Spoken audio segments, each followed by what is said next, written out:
Graduation పూర్తయిందా? 8+ తో dream career start చేయండి. జపాన్లో జాబ్, 2 లక్షల జీతం.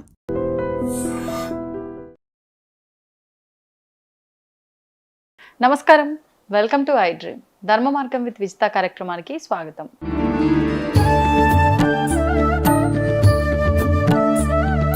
ప్రస్తుతం మనతో పాటు ఉన్నారు ప్రముఖ ఆధ్యాత్మికవేత్త శ్రీమతి బట్టిప్రోలు విజయలక్ష్మి గారు. ఇప్పుడు అమ్మతో మాట్లాడి మరిన్ని విషయాలు తెలుసుకుందాం.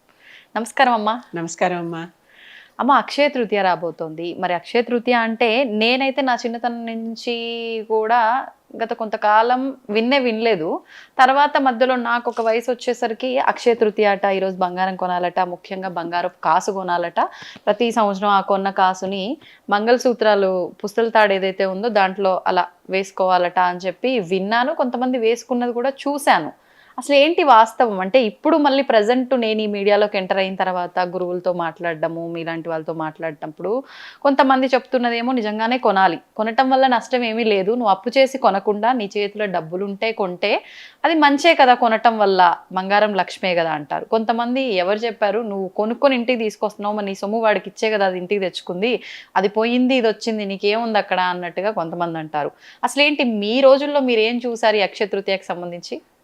ఒకప్పుడు అసలు అక్షయ తృతీయ గురించి ఎవరికీ కూడా తెలియదు.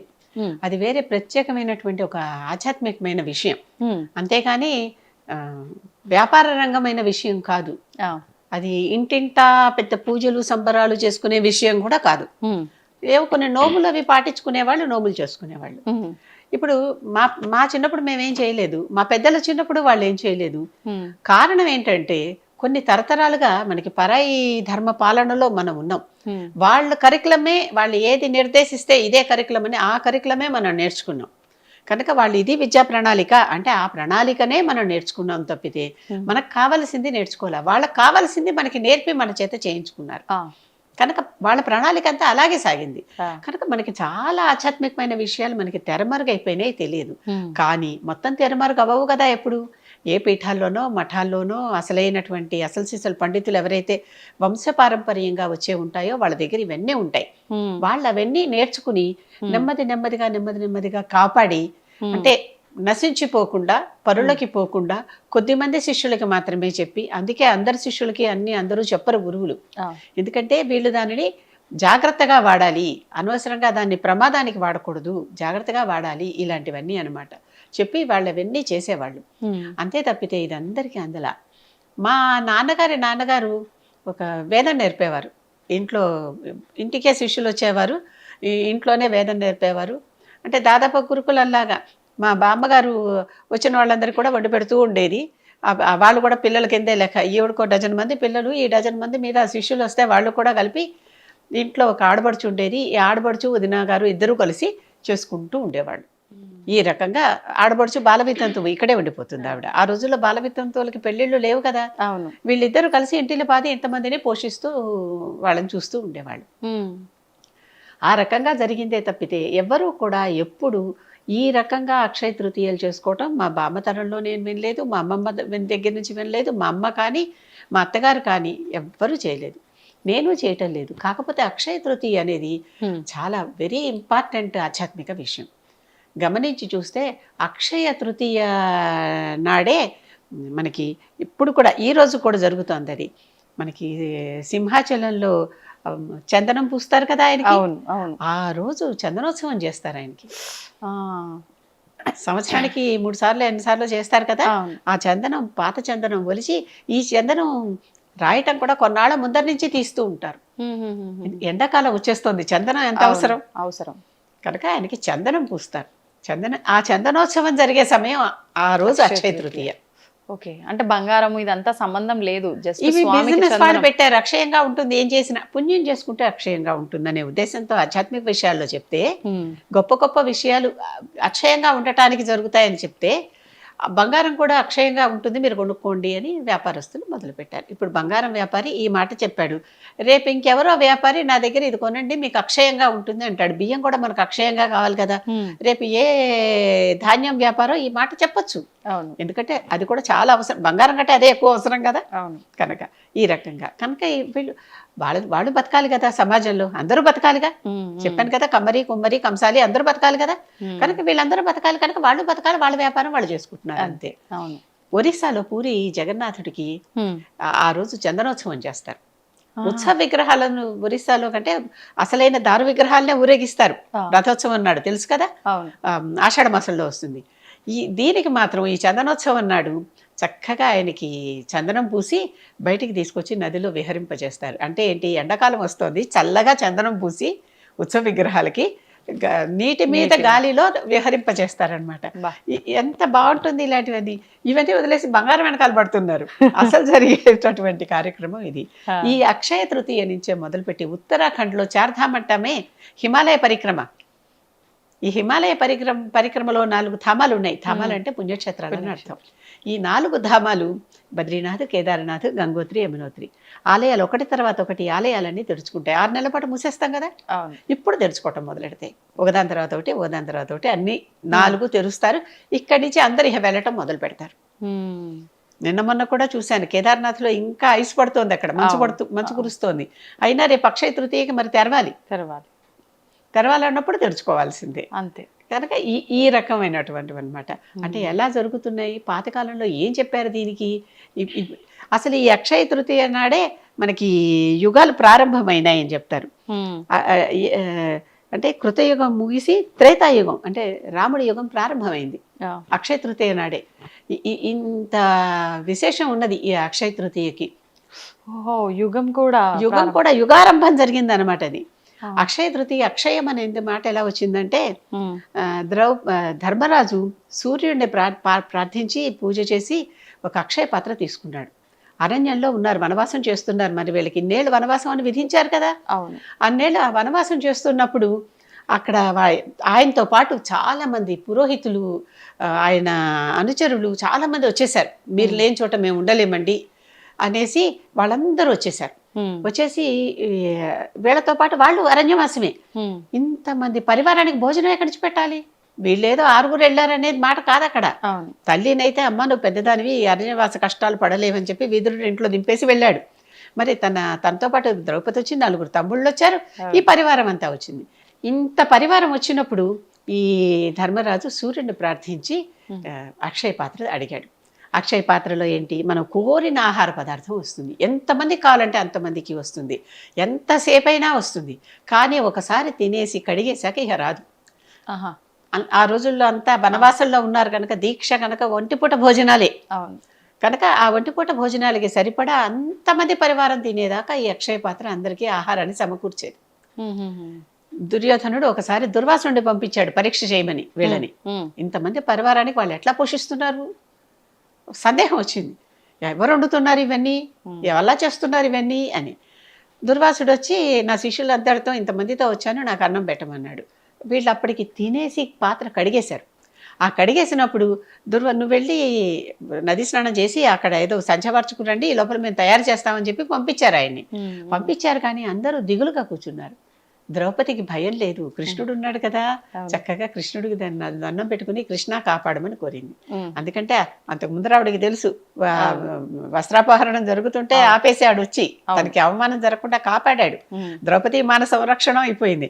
ఇప్పుడు ఇక్కడ అందరిది మాన సంరక్షణం అనమాట. అంటే ఏంటి, కృష్ణుడు వచ్చాడు, వచ్చి ఇలా అక్షయ పాత్రలో కడిగేసిన అక్షయ పాత్ర నుంచి మళ్ళీ కొద్దిగా ఆహారాన్ని, ఒక మెతుకుని సృష్టించి అది తను తిన్నందువల్ల వాళ్ళందరి కడుపు నిండిపోయేలాగా చేశాడు. వాళ్ళ భుక్తాయాసంతో అక్కడ నది ఒడ్డున పడి దొర్లుతూ మేము రాలేము, మేము తెల్లేము, మా కడుపులు నిండిపోయాయి అని చెప్పారు.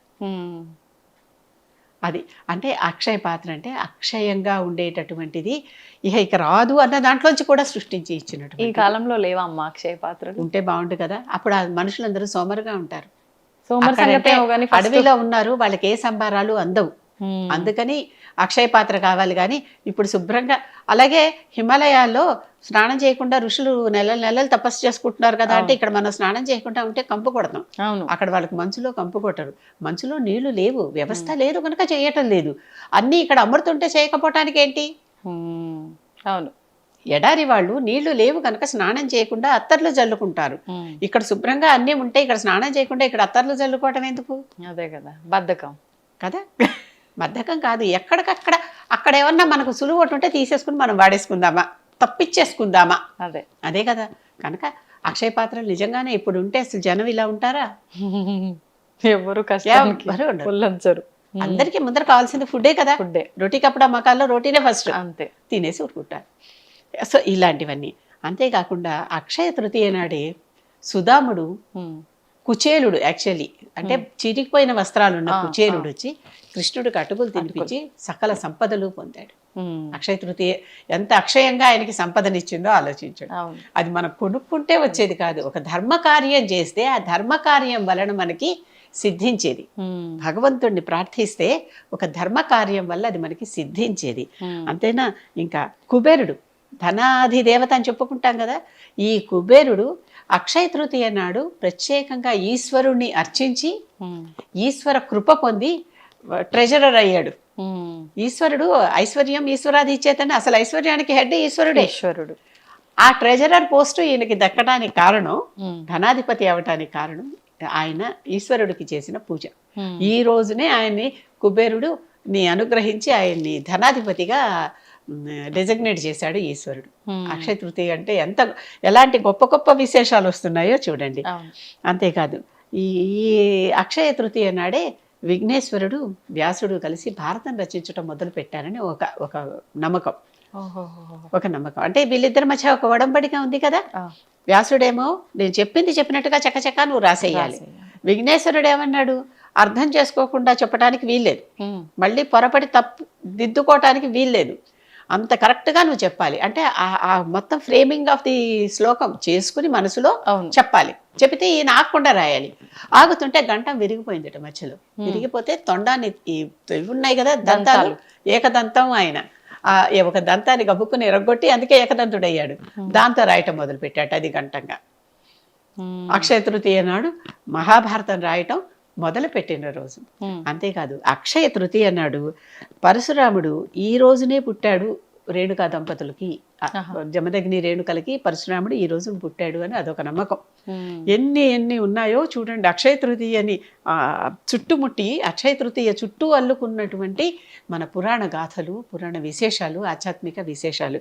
అంతేకాదు ఈనాటికి కూడా తీజ్ అని ఒక ఫెస్టివల్ చేసుకుంటారు, ఒక నోము లాంటిది చేసుకుంటారు ఉత్తర భారతదేశంలో. ఉత్తరం ఈస్ట్లో కూడా చేసుకుంటారు, నార్త్ అటువైపు అంతా చేసుకుంటారు అనమాట. మన దగ్గర తక్కువ ఈ తీజ్ అనేది. ఇక్కడ కూడా ఆ దేశం వాళ్ళు, ఆ ప్రాంతం వాళ్ళు ఇక్కడ ఉంటే ఇక్కడ కూడా వాళ్ళు తీజ్ చేసుకుంటారు. తీజ్ అంటే తదియా తృతీయ ఒకటే కదా. ఆనాడు ప్రత్యేకంగా సుమంగళులందరూ కలిసి ఈ తీజ్ ఫెస్టివల్ చేసుకుంటారు. అట్ల తద్ది లాంటిదే. మనం అట్ల తద్ది అని చేసుకుంటాం, వాళ్ళు తీజ్ అని చేసుకుంటారు. వైశాఖ మాసంలో వచ్చేటటువంటి ఈ అక్షయ తృతీయ నాడే వాళ్ళు ఈ తీజ్ చేసుకుంటారు. అక్షయ తృతీయ చుట్టూ ఇన్ని విశేషాలు ఉన్నాయి. కేవలం బంగారం కొనుక్కోవటం మాత్రమే కాదు. కొనుక్కోండి బంగారం, దాందే ఉంది. ఎందుకంటే ఇవాళ 10 రూపాయలు కొనేది రేపు 15 రూపాయలు అయిపోతుంది కదా. అవును, పెరుగుతుంది కదా. సేవింగ్స్ లేకున్నా పర్వాలేదు, ఇది ఇచ్చేది తీసుకుంటున్నాం కదా అంటే అది తీసుకుంటున్నాం, కానీ మన దగ్గర 10 రూపాయలు వస్తువు 15 రూపాయలు అవుతుంది, 20 రూపాయలు అవుతుంది, రెట్టింపు అలాగే. అంతే. కనుక అది కూడా చేస్తే చేయండి, తప్పేం లేదు, నేను అంత దోషం అంటల్లా. కానీ అసలు అక్షయ తృతీయ అంటే అది కాదు. అది ఈ మధ్యన వ్యాపార పరంగా వచ్చి ఏదో ఒకటి అవకాశం వస్తే మనం మంచి ఇద్దరికి ఇన్ని పండగలు లేవు. ఇప్పుడు ప్రతి పండగకి ప్రతి షాప్ వాడు ఒక ప్రతి బ్రాండ్ వాళ్ళు అడ్వర్టైజ్మెంట్ ఇచ్చేసి మా బ్రాండ్లో కొనండి, మా షాప్లో కొనండి అని చెప్తున్నారా లేదా? అంతే. ఒకప్పుడు అసలు ఇన్ని ఎవరికి తెలుసు. మన దగ్గర ధనం తక్కువ కనుక మనం చేసుకునేవన్నీ ముచ్చట్లు కూడా ఇంటింటికి కొంచెంగా పరిమితమై కొద్దిగానే చేసుకుంటాం. అవును.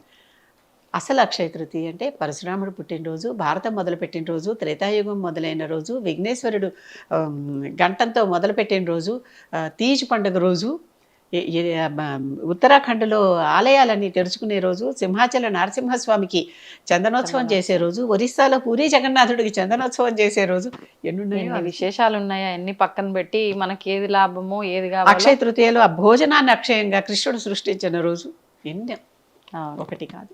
ఇది అక్షయ తృతీయ అంటే. సూపర్ అమ్మా, మంచి వివరణ, ధన్యవాదాలు.